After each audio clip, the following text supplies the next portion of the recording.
Hello बच्चों, तो आज हम आपको समझाने वाले हैं एक्सरसाइज 4.4। ठीक है, और ये जो आपका चैप्टर है ये है चैप्टर आपका द्विघात समीकरण।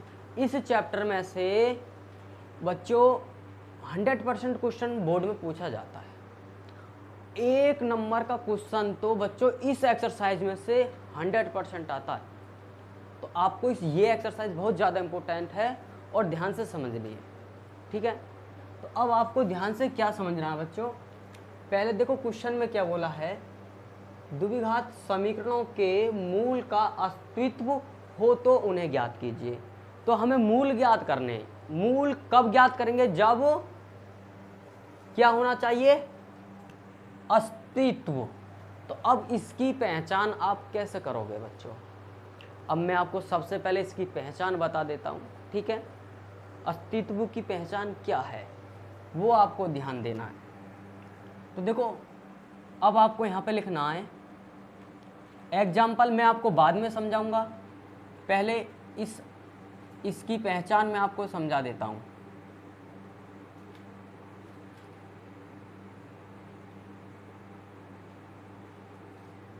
अस्तित्व की पहचान क्या है? ठीक है बच्चों, तो इसकी पहचान के लिए एक फॉर्मूला होता है। और फॉर्मूला क्या होता है बच्चों? d बराबर बी स्क्वायर माइनस 4ac।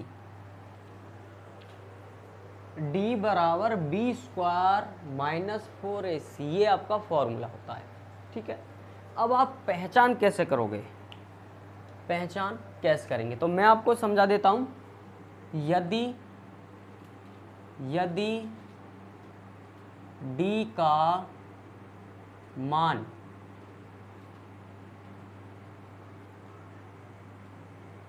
धनात्मक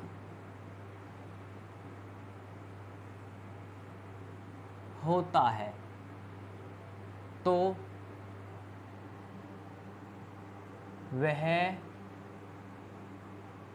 अस्तित्व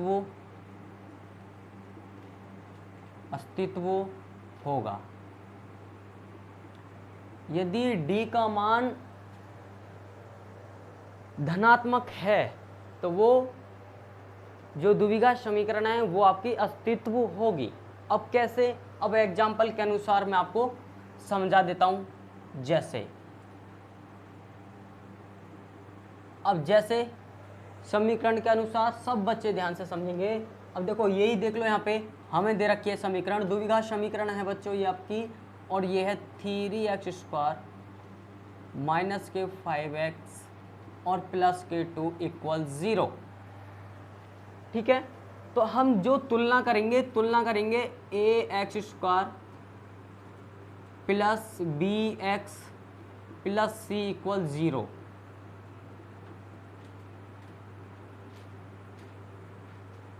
तुलना करने पर, ठीक है, अब तुलना देखो, एक्स स्क्वायर के पास में a है तो a की वैल्यू देखो यहाँ एक्स स्क्वायर के पास में 3 हो जाएगी। यहाँ पे b है और b की वैल्यू आपकी माइनस के 5 हो जाएगी। यहाँ पे c है और c की वैल्यू बच्चों आपकी 2 हो जाएगी। ठीक, अब आप इस फॉर्मूला में मान रखोगे, फॉर्मूला है आपका d बराबर बी स्क्वायर माइनस 4ac। अब देखो d आपका यूँ रहेगा, b की वैल्यू है माइनस के 5 का स्क्वायर माइनस 4 मल्टीप्लाई a की वैल्यू है, अब a की वैल्यू आपको 3 और b की उसके बाद c की वैल्यू आपको 2 दे दी है। अब देखो d बराबर ये, अब स्क्वायर में ये संख्या आपकी माइनस की प्लस की हो जाएगी बच्चों, तो 25, 5 का वर्ग 25 माइनस 4 की मल्टीप्लाई 3 में करोगे 4 तिया 12 और 12 दूनी 24, तो बच्चों ये आपका 24, तो d बराबर 1। तो अब d बराबर 1 आया है तो ये 1 आपका धनात्मक है। क्या है? जब ये 1 आपका धनात्मक है तो बच्चों हम बोल सकते हैं कि ये जो आपकी द्विघात समीकरण है ये अस्तित्व होगी।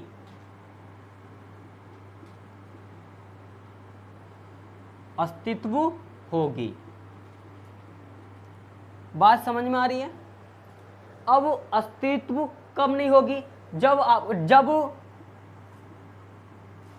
डी का मान आपका माइनस में आ जाता है। डी का मान किस में आ जाता है?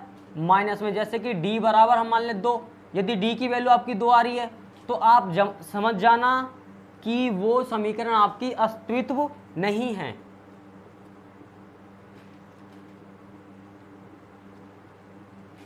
नहीं, यदि डी का मान माइनस में आता है तो वो समीकरण आपकी अस्तित्व नहीं होगी। इतनी बात समझ में आ रही है बच्चों? ठीक है, तो क्वेश्चन नंबर जो प्रश्न है आपका पहला, और जिसमें ऐसे ही पॉइंट दे रखे हैं, समीकरण दे रखे हैं, तो वो आपको ऐसे ही पहचानना है। ठीक है, ऐसे ही पहचान करनी है, डी बराबर बी स्क्वायर माइनस 4ac। इसी फॉर्मूला से आपको पहचान करनी है कि वो समीकरण है, अस्तित्व है या नहीं है बच्चों।